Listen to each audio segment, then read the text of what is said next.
Hi, today we are going to be talking about what a prediction is and how to make a prediction while you are reading. Good readers make predictions before and during the reading.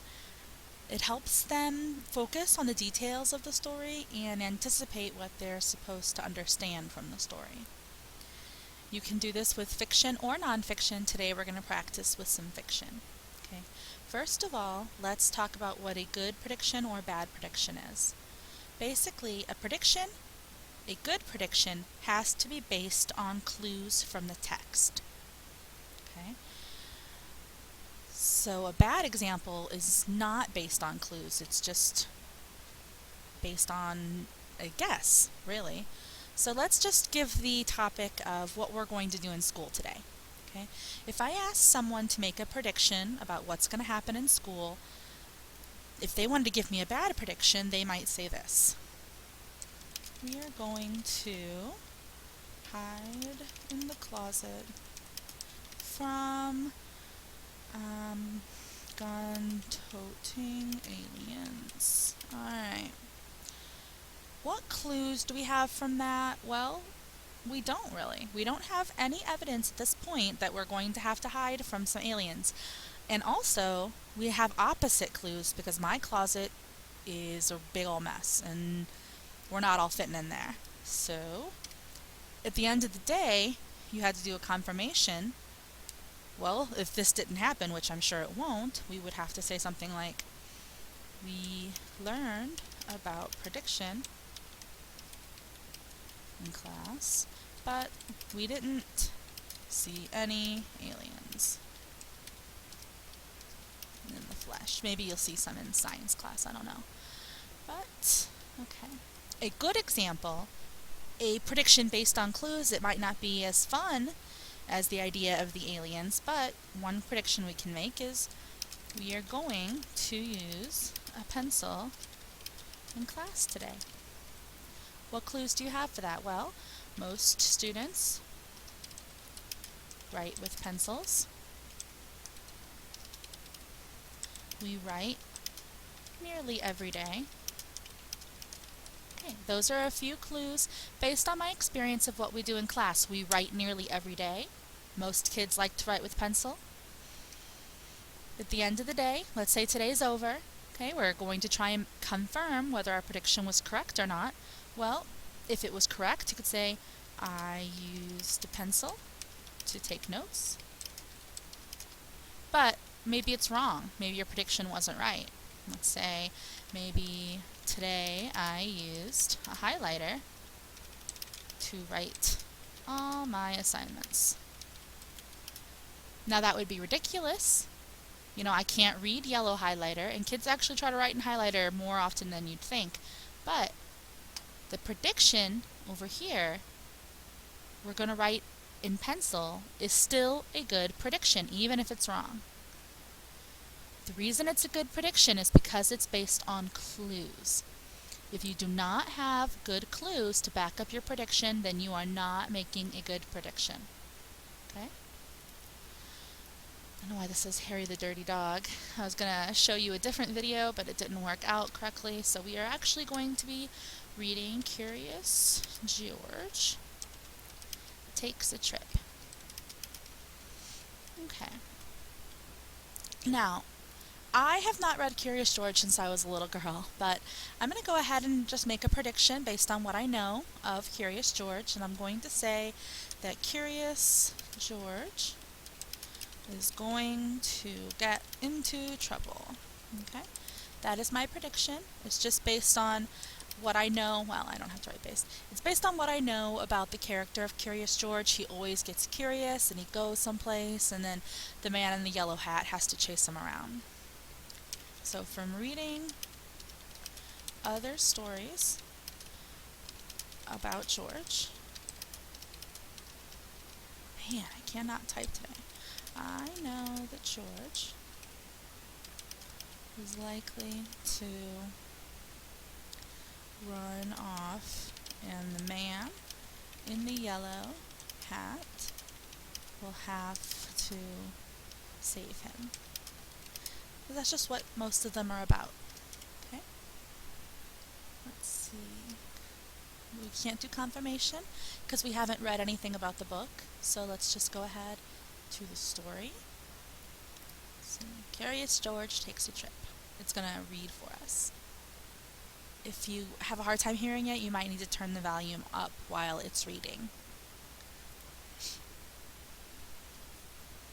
Winter was long, cold, and snowy in the big city. George and the man with the yellow hat were lucky. They were going on vacation. The suitcases were ready. The tickets were ready. George and his friend went to bed early. Everything was set. Except the alarm clock. George, we overslept. The man cried. George and his friend dressed.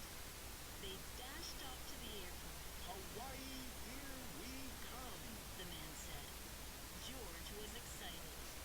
He had never been on an airplane before. Okay, pause that there.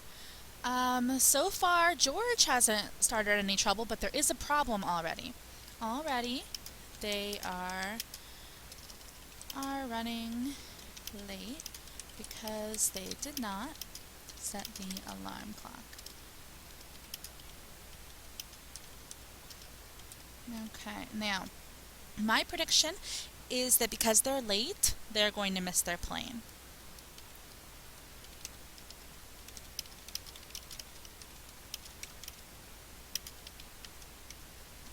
The alarm didn't go off. You have to be early for most flights. Okay.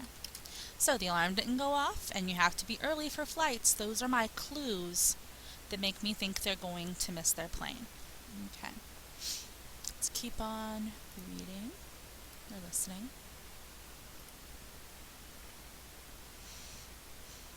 The man put the suitcases on a cart at the airport.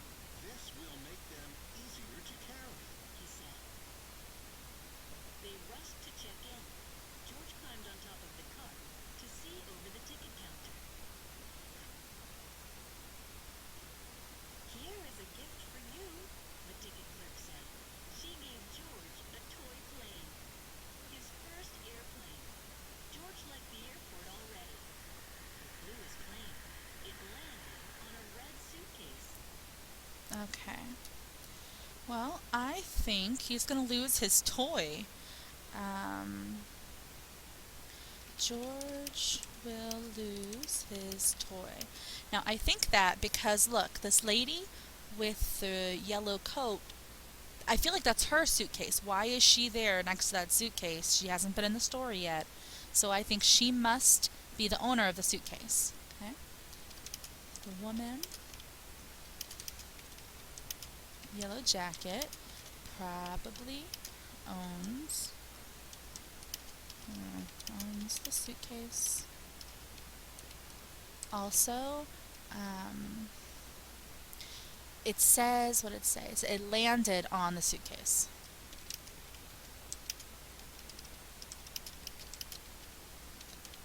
Okay.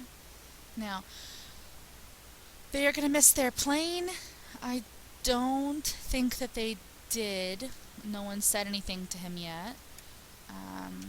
The ticket person might have said that they missed. Not say they are too late. Okay, so let's continue. Bad news. The man said.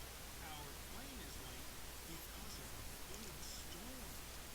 We have to sit and wait. George did not mind waiting.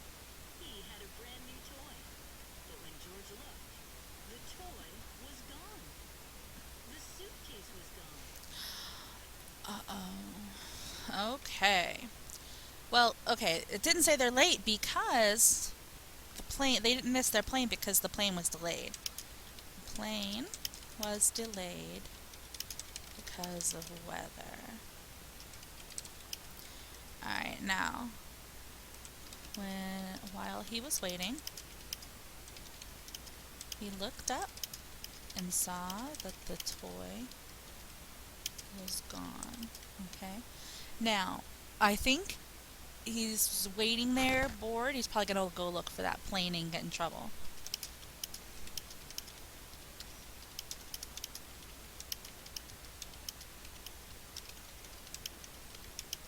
Alright, and I think he knows that the plane was on a red bag. And also, he is a curious monkey. And that's just things we know from having read this text already. The text. Alright, let's see. Then George heard a beeping sound. A motor car drove by. The red suitcase sat on top. George ran after it. The suitcase went faster. George got on the moving sidewalk, but he was going the wrong way. George heard a new noise. Bags were moving on a long belt. George spotted the red suitcase. It was getting away. George followed it. He looked inside the suitcase. No toy plane here. Where should he look next? Okay, so we were right. He did have to go look for the suitcase. He looked looking for his plane, but the plane isn't in the suitcase. Let's see. Plane was not inside red suitcase when he found it. Now, we could keep going. Like, I could make a new prediction. I think that the lady took the plane back to the man in the yellow hat.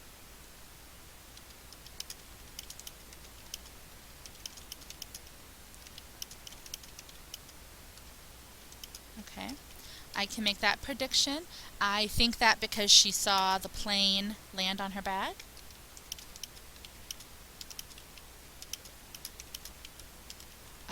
I maybe could figure out some other clues if I wanted to think about it, and we could continue on with this whole story. But you have seen me do the prediction, you've seen me find clues, and I've written in the confirmation. At this point, you should be able to attempt this on your own. So, best of luck. Let me know if you have any questions.